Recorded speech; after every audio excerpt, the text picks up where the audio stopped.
After Marine veteran John Cunningham lost his right arm in an IED attack in 2005, he found himself looking for a better solution for a prosthetic that would support an active lifestyle. So instead of settling for prosthetic options that weren't suited to activities like rock climbing or cycling, he decided to take a different path and design his own, leveraging his twin degrees in biomedical and mechanical engineering. Cunningham is now the driving force behind Stumpworx, the company he created to develop new prosthetics for fellow amputees, making them out of the materials used in running shoes. For more about the effort, Military Times ground warfare editor Todd South recently spoke to Cunningham about the aptly named Stumpworx. So John, I understand you served in the Marine Corps. Can you tell us a little about why you joined and some about your service? Sure.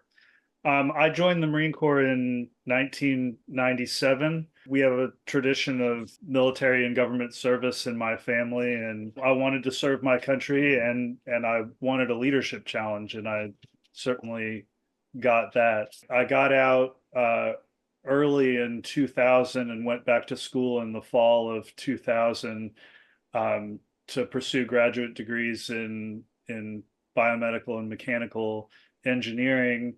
And I joined a reserve combat engineer unit in Lynchburg, Virginia in 2004.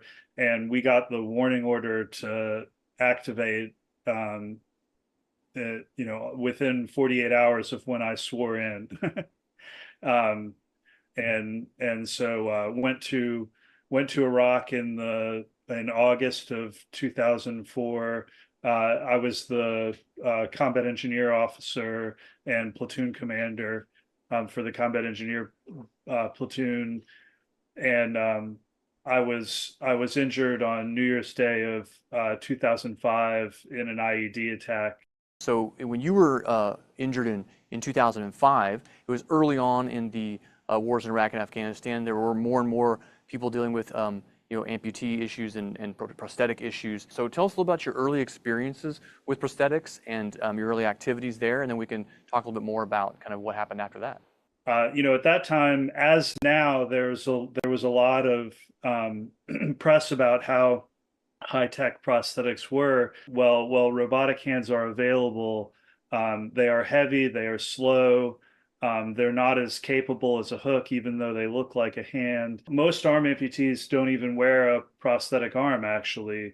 And 9 of the top 10 reasons that they don't relate to fit and comfort, which is the socket or how it's attached to the body. So when I started thinking about what I wanted to do to try to change that myself, I ended up focusing on the socket, which is what led me to the business that I'm in now. Tell us a little bit more about that eureka moment. Like, when was that? What were you doing? When were you saying, hey, maybe I can make some changes, tinker with this, and make some improvements either for myself or for others? I mean, tell us a little more about kind of how that all kind of started for you.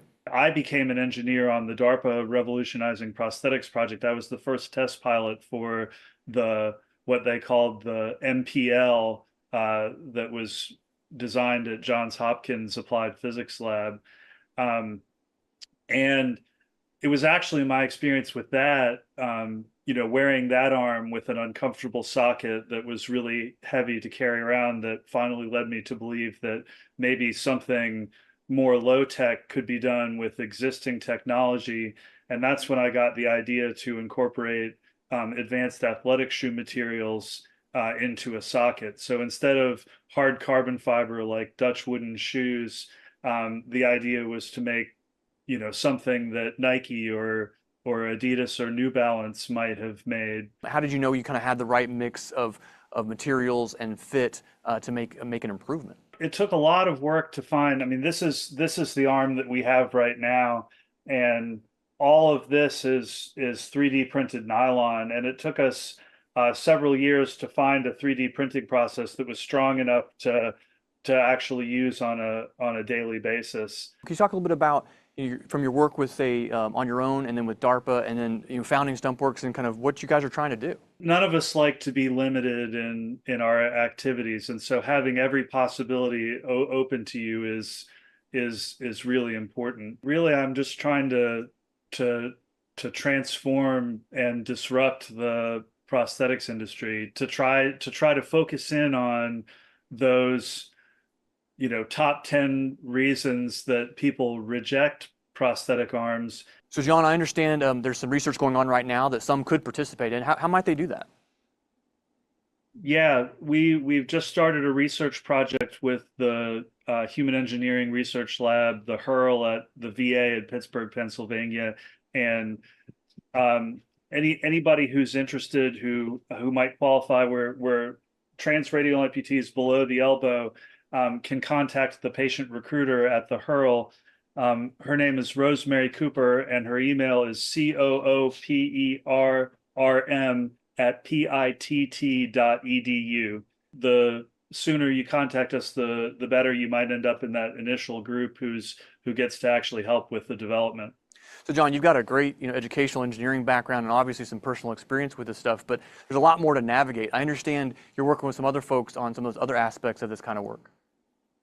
Yeah, I've just begun participating in Semper Fi and America Fund's apprenticeship program, which matches me with an experienced entrepreneur and provides monetary support that we're looking to use to help build out our manufacturing capability. And that apprenticeship program is definitely something that any disabled military entrepreneurs ought to seek out if they can.